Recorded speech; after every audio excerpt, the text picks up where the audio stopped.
Hello friends, learn in short में आपका एक बार फिर से स्वागत है। मेरा नाम है सरस, आप देख रहे हैं लर्न इन शॉर्ट।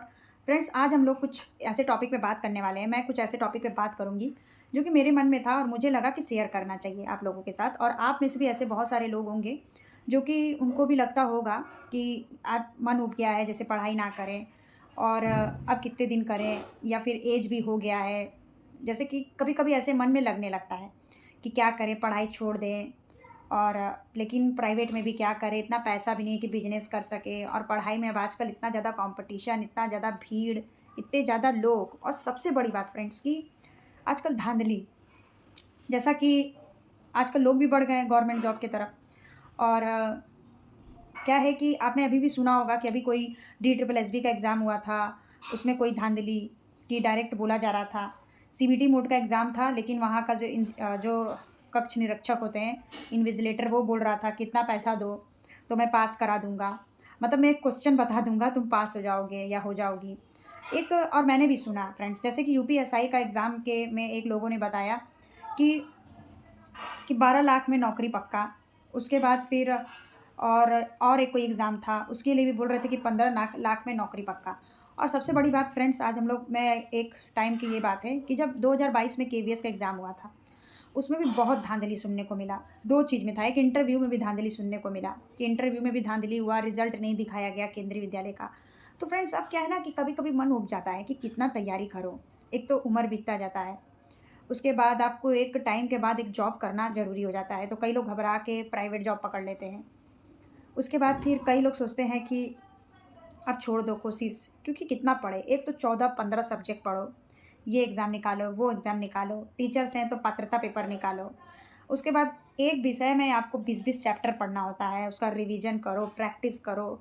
हर इंसान का हर सब्जेक्ट पे पकड़ नहीं होता है, तो कभी-कभी मन लगता करता है कि अब ये सब चीज़ें छोड़ दो, या फिर हम लोग गलत लाइन में आ गए।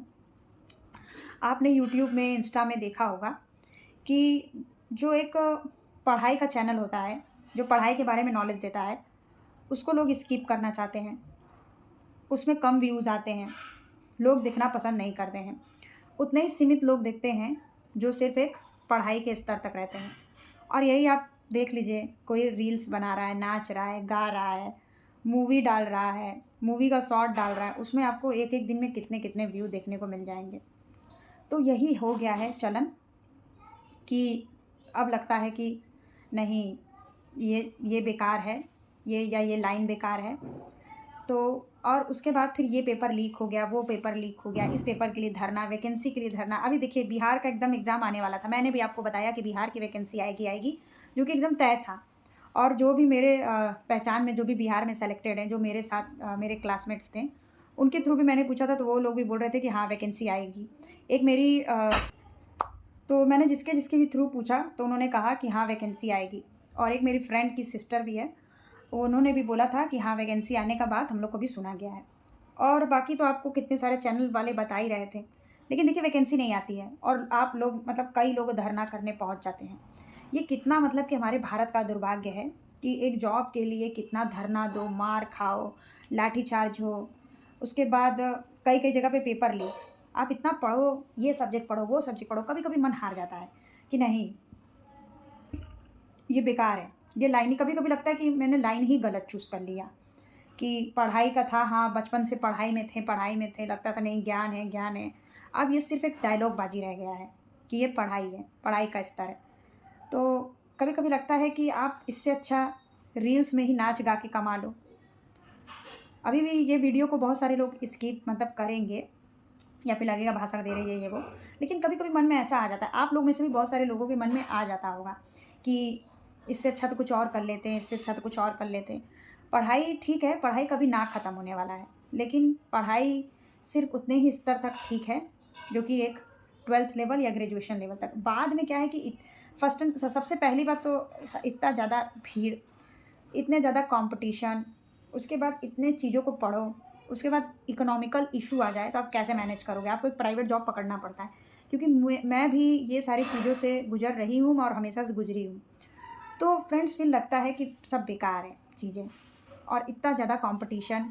फिर उसके बाद क्या होता है कि पेपर धांधली, अरे पेपर लीक, ये धांधली, वो धांधली। और कुछ भी पहले से ही मुझे देखिए सुनने को मिल गया कि यूपीएसआई का लोग बोल रहे हैं कि 12 लाख में नौकरी पक्का। उसके बाद फिर कोई और सेक्टर में बोलते हैं कि इतने में वो मतलब ये फिक्स है, वो फिक्स है। और अभी भी कई एग्ज़ाम में भी कुछ सुना गया कि ये लीक हो गया पेपर, वो लीक हो गया पेपर, रद्द कराया जाए। और एक छोटा-सा पात्रता भी पेपर देने जाओ, तो सिर्फ़ एक सेंटर में हज़ारों की भीड़ होती है। तो सोचिए बाकी सेंटर को मिला के सोचिए कितनी भीड़ है। और दूसरी बात ये कि ये आप अभी मैं ये बात बताना चाह रही हूँ कि मैंने सिर्फ़ एक बिहार का जो एग्ज़ाम था, उसमें देखा कि टीआरई 3 को छोड़ के जो लीक हो गया था, कि एकदम पारदर्शिता के साथ पेपर हुआ और जेन्युइन कैंडिडेट का जॉइनिंग हुआ। 1 को छोड़ दिया जाए, 1 में तो 50-55 वालों को ले लिया इन्होंने और भी 40-35 वाले जो बिहार के थे। लेकिन 3 में बहुत अच्छे लोगों को लिया गया और अब 4 अगर होता तो और अच्छों को लिया जाता। लेकिन अभी 4 ना आकर एकदम एक निराशाजनक बात बिहार की सरकार ने कर दिया। और अपने भारत का क्या दुर्भाग्य है कि जॉब इलेक्शन पे डिपेंड करता है। यूपी का हालत देखिए, 2018-20 के बाद कोई वैकेंसी नहीं, क्योंकि इनका टीचर का रेशियो ही बराबर है। मतलब 500 टीचर, 1000 टीचर, 200 टीचर का ज़रूरत भी नहीं पड़ा इनको। इनका रेशियो एकदम सामान्य रहा इतने सालों तक, 5-6 सालों तक। तो ये देखिए अपने भारत का दुर्भाग्य है।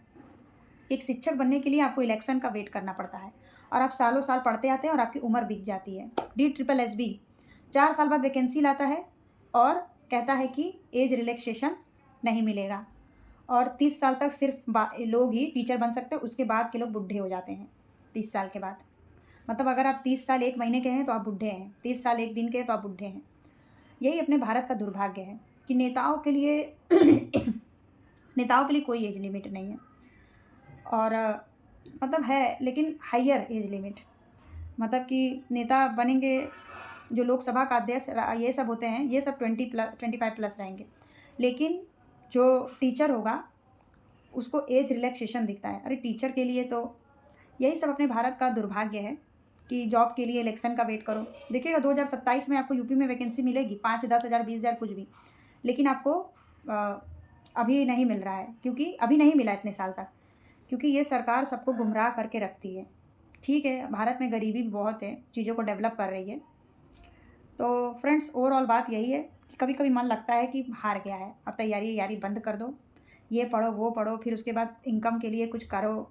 कभी कभी मन एकदम थक जाता है। शायद आप लोगों के साथ भी ऐसा होता होगा, तो मुझे लगा कि आपके साथ शेयर करना चाहिए।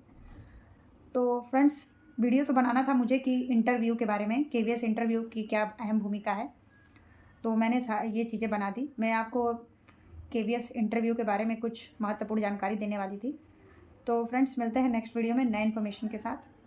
अदरवाइज़ वीडियो पसंद आए तो लाइक कर दीजिएगा। तब तक के लिए बाय बाय।